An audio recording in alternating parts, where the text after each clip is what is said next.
अब्दुल्ला खैमनी साहब, क्योंकि हम लोग बाराबंकी में और मुझे बताया गया कि उनके पूर्वज यहीं से थे, उनका रिश्ता है यहाँ से। इस तरह एक लीडर ने डरने की बजाय समझौता करने के बाद शहादत को एक्सेप्ट किया। मैं विपक्ष के लोगों से कह रहा हूं कि वो भाजपा से डरे ना, हमारे साथ आ जाएं। हम लोग मिलकर उत्तर प्रदेश में इस भारतीय जनता पार्टी की सरकार को 2027 में उखाड़ फेंकेंगे। लीडर कौन होगा? लीडर कौन होगा? लीडर कौन होगा? लीडर कौन होगा? जो बात आप कह रहे हैं उसका लीडर कौन होगा? आजाद समाज पार्टी ही मुकाबला कर रही है यूजीसी और कोई भी मामला, बाकी सब लोग तो चुप है। तो आजाद समाज पार्टी नेतृत्व करेगी और कौन नेतृत्व कर सकता है, आप मुझे बताओ। देखो, जब तक हम लोग नहीं आए थे, हम लोग काम नहीं कर रहे थे, तो ये किसी भी पार्टी को लोग वोट दे सकते थे। अब आजाद समाज पार्टी काशीराम काम कर रही है, तो जैसे नगीना में हमने 5 विधानसभाओं में, लोकसभा की 5 विधानसभाओं में भारतीय जनता पार्टी को धूल चटाने का काम किया, ऐसे ही पूरे उत्तर प्रदेश में भाईचारा बना के हम लोग भारतीय जनता पार्टी के इस जुन जाति की सरकार को हटाने का काम करेंगे। अब ये फैसला प्रदेश अध्यक्ष जी खड़े हैं, उनका निर्णय आप लोग बात कर लेना। मेरा काम तो ये है कि मैं जब जब ये मुझे बुलाएंगे गली मोहल्ले क्षेत्र में मैं जा जाके पार्टी के लिए काम करूंगा। कांग्रेस कह रही काशीराम जी हमारे हैं, समाजवादी पार्टी कह रही हमारे। देखिए, महापुरुष किसी जाति के नहीं होते, किसी पार्टी के नहीं होते जब वो नहीं रहते। लेकिन आप भी जानते हैं कि 2006 से 26 20 साल क्यों लग गए अपने अपने बताने में। हालांकि ये भी सच है कि जब से आजाद समाज पार्टी काशीराम ने मोर्चा संभाला है, जब से गांव-गांव जाके माननीय काशीराम साहब के सिद्धांतों को बहुजन समाज बनाने के लिए घर घर तक पहुंचाने का काम किया है, तब से ही काशीराम साहब मेरे हैं, मेरे की होड़ लगी है। चाहे मजबूरी समझिए, जरूरत, वरना आप समझिए कि उनके नाम पे बने मेडिकल कॉलेज का नाम बदल दिया गया, उनके नाम पे बने जिले का नाम बदल दिया गया, उनके नाम पे बने अरबी फारसी विश्वविद्यालय का नाम बदल दिया गया,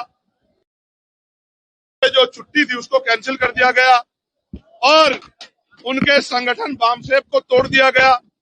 तमाम तरह की बात का काम कार्य करने वाले आज काशीराम साहब को अपना किस मुंह से बता रहे हैं? क्या उनके हाथ नहीं कांप रहे?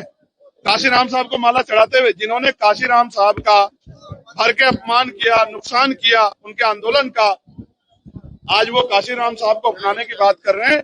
ये आजाद समाज पार्टी का बढ़ता हुआ प्रभाव है कि विरोधियों को भी आज काशीराम साहब के सामने नतमस्तक होना पड़ रहा है। एक नारा लगा था कि एमआईएम के साथ आप गठबंधन कर लें, उस पर क्या विचार है? मैं फिर कह रहा हूं, प्रदेश का नेतृत्व जो फैसला लेगा, मैंने इनसे आग्रह किया कि भारतीय जनता पार्टी को छोड़ के, क्योंकि वैचारिक विरोध है, जो भी आप फैसला लोगे हम आपके नेतृत्व में उत्तर प्रदेश में काम करेंगे। और मैं आपको विश्वास से कह रहा हूं, अभी तक कोई पार्टी चुनावी मोड में नहीं है। ये हमारी उत्तर प्रदेश में 7वीं रैली है और ऐतिहासिक जनसभा में मीडिया के भाइयों ने हमें कितना कवरेज किया ये तो मीडिया के भाई बेहतर जानते हैं। लेकिन अभी 29 तारीख की रैली लखीमपुर खीरी में, अपने साथियों से कहना आके देखें, इतिहास रचा जाएगा लखीमपुर खीरी में। मेरी बात को आप ये भीड़ नहीं है, मेरा परिवार आशीर्वाद देने आया, पैसे लेके आया, गर्मी में खड़ा है, इनका कर्ज है मैं उसको उतारूंगा। देखिए भाई, ऐसा हम संविधान को मानने वाले लोग हैं, हम धमकी से डरेंगे तो हमारे लोगों का मनोबल गिर जाएगा, हमारा काम कौन करेगा? वो अब पोस्टर जला दें, गोली चला दें, पत्थर चला दें जैसे आज चला, इन सब चीजों से वो हमारे ऊपर नहीं, उत्तर प्रदेश की कानून व्यवस्था पे सवालिया निशान खड़ा कर रहे हैं। खाकी के इकबाल पे मुख्यमंत्री की जो भाषण देते हैं वो तुरंत खामन के, कानून व्यवस्था बहुत अच्छी है, हर चौराहे पे यमराज खड़े हैं, कोई अपराधी नहीं बच सकता, ये उनके ऊपर सवाल खड़ा। मुझसे पूछने के बजाय मुख्यमंत्री ने पूछो कि एक चुने हुए सांसद के पैर तोड़ देंगे, घुसने देंगे, ये कोई दूसरा देश है क्या कि घुसने नहीं दोगे? यहाँ पे मुझे वीजा की जरूरत है क्या? परीक्षा में पंडित से पेपर बड़ा विवाद मचा हुआ है, भाजपा के आप मुझे बताओ, ये पेपर का जो निरीक्षण है, ये जो निगरानी है सरकार के नेतृत्व में हो रहा है नहीं हो रहा बताओ? तो जानबूझ के सरकार मुख्यमंत्री अपमानित करने का काम करे, तो आपको मुख्यमंत्री से पूछना चाहिए कि लगातार ऐसा काम क्यों कर रहे हैं।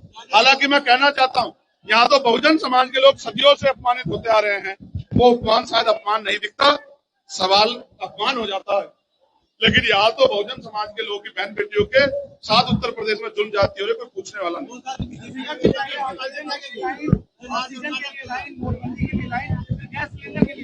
गैस के लिए लाइन लगेगी, पेट्रोल डीजल के लिए लाइन लगेगी, चूल्हे जलाने पड़ेंगे। ये सरकार की गलत नीतियों की वजह से हुआ है। ईरान हमारा मित्र देश है, हमें ईरान से अच्छे रिश्ते रखने चाहिए थे। इस तरह की समस्या का सामना नहीं, अभी तो रखने पड़ रहे हैं, मजबूरी में सही।